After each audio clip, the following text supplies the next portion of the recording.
এর আগে তো কুরবানি ছিল না, কি করে ইব্রাহিম বুঝতে পারলে গরু জবাই করতে হবে গো?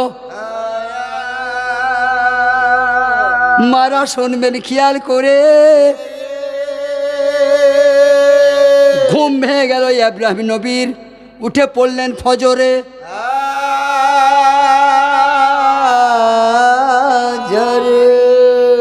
ওহরে জ্বালা যন্ত্রণা আমার আর যে প্রাণে,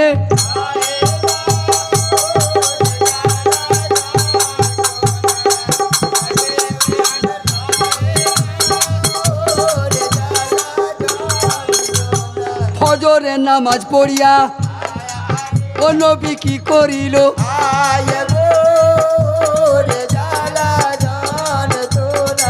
আমি বোঝাবার জন্য মা দিকে বলছি, হয়তো 5টা, হয়তো 25টা, কি হয়তো 50টা, এরকম সংখ্যা উনি আল্লাহ রায়ে কোরবানি দিলেন। 50টা উট কি 50টা দুম্বা কি 50টা ভেড়া উনি দুম্বা জবাই করে দিলেন। খুব খুশি যে আল্লাহ তুমি আমায় কোরবানি করতে বলেছো, আমি তোমার হস্তে কোরবানি করেছি, তার মানে আমি তোমার মনের মতো কাজ করতে পেরেছি, আমার খুশি। ইব্রাহিম নবী আমার রাতকালে শুয়ে আছে, আল্লাহ স্বপন দিচ্ছে,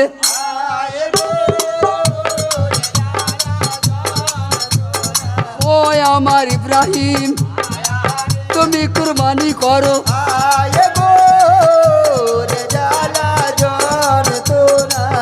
চেতন হয়েছে নবী, এ কি হলো? আল্লাহ বললেন কুরবানি করতে, আমি তো কোরবানি করলাম, কোরবানি কি হয় নাই? হয় নাই, তাহলে ও তাহলে আল্লাহ বোধহয় আরও বেশি বেশি চাইছে। উনি আন্দাজ করছে, মা খুব খেয়াল করে শুনবেন, শুধু আন্দাজ করছে তাহলে আরও বেশি লাগবে। আবার ফজরে উঠে কিছু বাড়াইলেন, মনে কোন 100 দিলেন।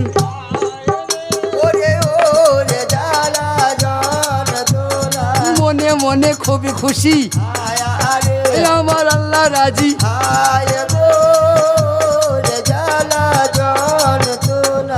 কেউ একটা ভালো কাজ করলে মনে একটা আরাম হয় না মা? দেখবেন, খেয়াল করবেন, ভালো কাজ করলে আরাম পাওয়া যায়, আর খারাপ কাজ করলে আরাম পাওয়া যায় না।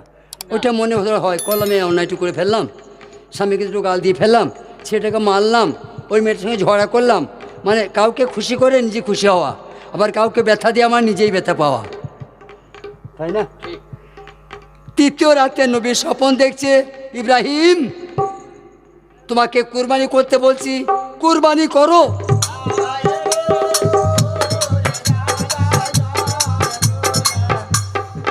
এই দুদিন কোনো প্রশ্নের উত্তর দেয় নাই। প্রথম দিন কোরবানি করতে বলেছে, করেছে। দ্বিতীয় দিন কোরবানি করতে বলেছে, করেছে। এই তৃতীয় দিনে নবী মুখ খুললেন, স্বপ্নে মুখ খুললেন, হে আমার আল্লাহ, হে আমার রব, হে আমার প্রতিপালক, তুমি আমাকে কোরবানি করতে বলছো, আমি তো কোরবানি করছি, তা আমি তো ভেবে পাচ্ছি না তুমি খুশি কিসে, আমি কি কোরবানি করব? হাদিস শরীফেও আছে, কোরআন শরীফেও আছে, লেখা নাই, নামটা লিখে দেয় নাই, প্রাণ প্রিয়জন বস্তু কুরবানি করো।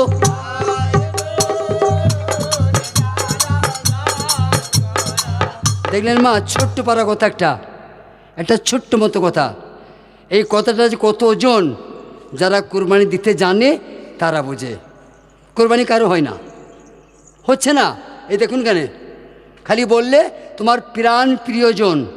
আর একবার বলছি আমি, প্রাণ প্রিয়জন বলেছিল ইসমাইল, আল্লাহ বললে ইসমাইল কি করে দাও, বলেননি। এই আল্লাহর চালাকি, এই আল্লাহর কারিশমা, এই আল্লাহর ছলনা কেউ বুঝতে পারে নাই।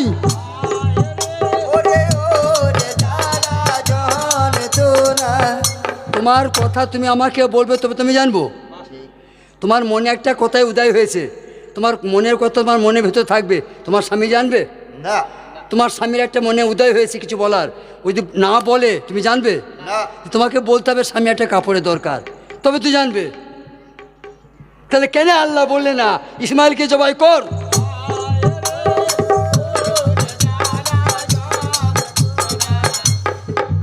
উনি আন্দাজ করছে, অনুমান করছে, উনি আন্দাজে ভাবলেন তাহলে আমার ইসমাইল হতে পারে। আন্দাজ উনি ভাবছে তাহলে আমার ইসমাইল হতে পারে। হাজেরা তখন সারাকে বলছে, সারা আল্লাহ আমার উপর বেজার হয়েছে, আল্লাহকে আমায় খুশি করতে হবে। আমি আরাফাতের মাঠে যাব।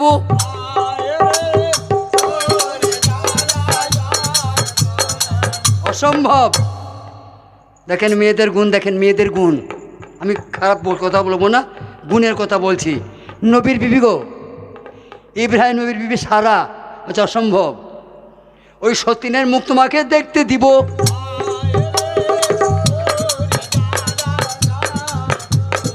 কই দেখি তোমার কত হিম্মত পা রাখো। কই যাও, এখনো তাই ছিল, আছে, থাকবে। মেয়ের ভয়ে ছেলেরা খেপা। মাস্টার মানে ঈদের দিনে মাকে একটা শাড়ি দিবে বেটারা, ঈদের দিনে, ঈদের বছরে তো খোঁজ খবর নেয় না কলির বেটা, তো ঈদের দিনে একটা শাড়ি দেবে। তা বিবিকে শুধুইছে, মা বলছে একটা শাড়ি দেবো, বিবিকে শুধুইছে। যদি বিবি বলে হ্যাঁ দাও গা, তাহলে হলো। আর যদি আবার খামোশ দেখিয়ে দেয় না, খামচি দেয় না এমনি করে। আর যদি বলে তোমার মাকে দোকানে শাড়ি কিনে পাঠাও, হ্যাঁ তবে দাও তো দাও গা। ওর মাটা মার, এর মাটা মা নয়। আপনাদের জানাই, বলছে শোনো হাজেরা সারা, আমি কেন চললাম শোনো।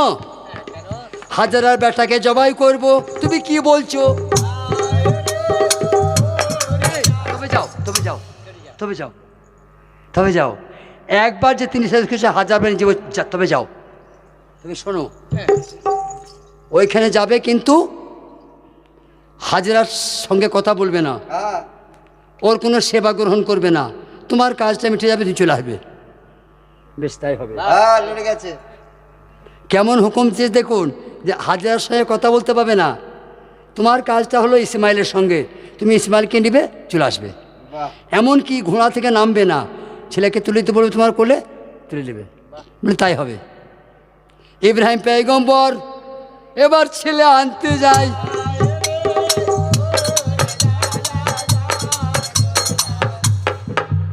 ভালো করে শোনেন, যাকে শয়তান বলছি আমরা, শয়তান যাকে শয়তান বলে চিহ্নিত করেছি, ইব্রাহিম নবী যাবার আগে ও শয়তান চলে গেছে হাজেরার কাছে। ঠিক মনে হচ্ছে কোথাকার হাজি সাহেব, এত সুন্দর করে শয়তান সাজ পোশাক পরেছে, ঘূর্ণা করে কেউ ধরতে পারবে না যে লোকটা শয়তান। এমন সাজ পোশাক পরেছে, এই সফেদ দাড়ি, এই কালো ঘেঁটা, তার মতো পাগড়ি, জুব্বা গায়ে দিয়ে।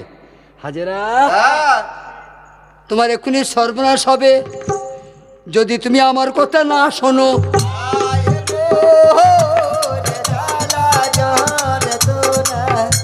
বলছে হুজুর কি সর্বনাশ হবে? শোনো, আমি তোমাকে বড্ড ভালোবাসি, যাতে তোমার লুস্কান না হয়, তোমার ক্ষতি না হয়, ওইদিকে আমার নজর আছে। আমাকে আল্লাহ পাঠিয়েছে তোমার কাছে মেহের করে। এ হাজেরা, তোমার স্বামী ইব্রাহিম আসছে, তোমার স্বামী ইব্রাহিম তোমার কাছে এখনই আসবে, যে তোমার বেটা ইসমাইলকে চাইবে। তোমার কাছে হয়তো মিথ্যা বলবে, কিন্তু তুমি কথাটা শুনো না। তোমার ছেলেকে ভুলিয়ে ভালিয়ে নিয়ে গিয়ে হযরত ইব্রাহিম নবী কুরবানি করবে।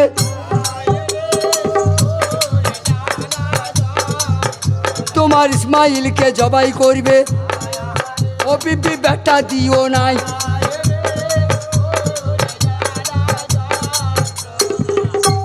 হাজেরা তো জ্ঞানী মেয়ে, সতী মেয়ে, উনি জিজ্ঞেস করলেন, হাগো মুরব্বী, তা আমার বেটাকে নিয়ে গিয়ে আল্লাহর পয়গম্বর হযরত ইব্রাহিম খলিল জবাইটা করবে কেন, কারণটা কি? তা বলছে আল্লাহ হুকুম করেছে, আল্লাহর নামে তোমার বেটা ওখানে জবাই হবে।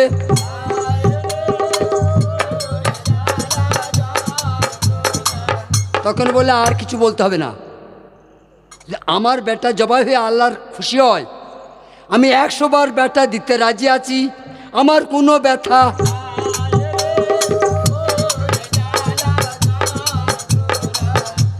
বাবা তুমি যে হবে হও, আমাকে আর বিরক্ত করো না, তুমি যাও।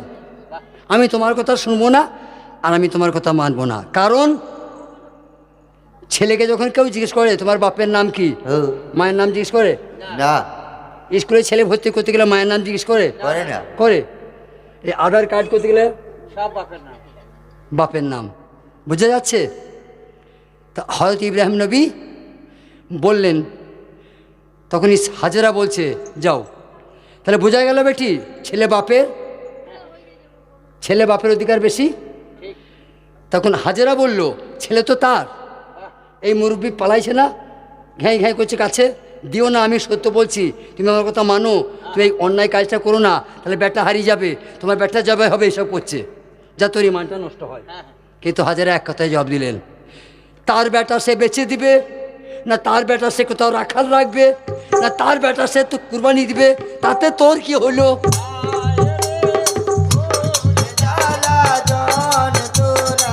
আমার বেটা নয় তো, বেটা তো তার, আমি পালছি মাত্র, আমি তো মা। যাও। একান্তই শয়তান যাচ্ছে না, সেই বিড়বিড় করছে। এবার শোনেন ভালো করে, হাজেরা কি করলেন? কিছু পাথর কুড়াইলেন মোটা মোটা, কিছু পাথর কুড়াইলেন মোটা মোটা। তুই যাবি না হারামজাদা? এতক্ষণ আপনি আপনি করছিলেন, ও চাচাজি যান, আমার কাছে আর বকেন না, আমাকে আর বিরক্ত করে না। তখন হাজার রেগে গেছে তো, এই মোটা মোটা পাথর নিয়ে ওই বুড়ো ওকে মারে।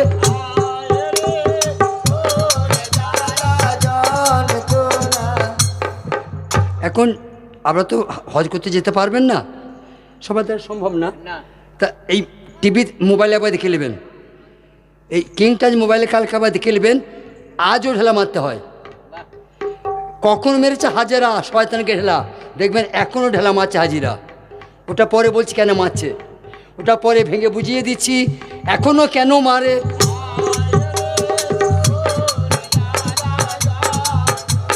তখন ওই হাজেরা ঢিল সহ্য করতে না পেরে শয়তান পালিয়ে গেল।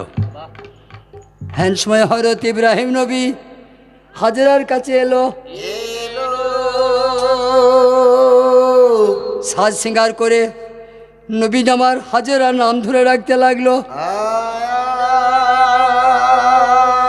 কোথায় রয়েছে প্রাণের বিবি, আমার কথাগুলা শোনো। নবীজি ডাক শুনে বিবি ঠান্ডা হয়ে গেল, যেমন 12 বছর পরে মাগো চেন্নাই থেকে স্বামী বাড়ি এলো।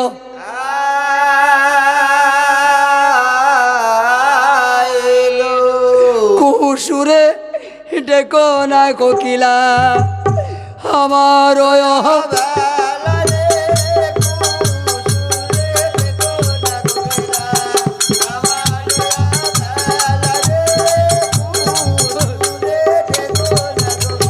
স্বামী হারা যেই নারী তার বৃথা জীবন।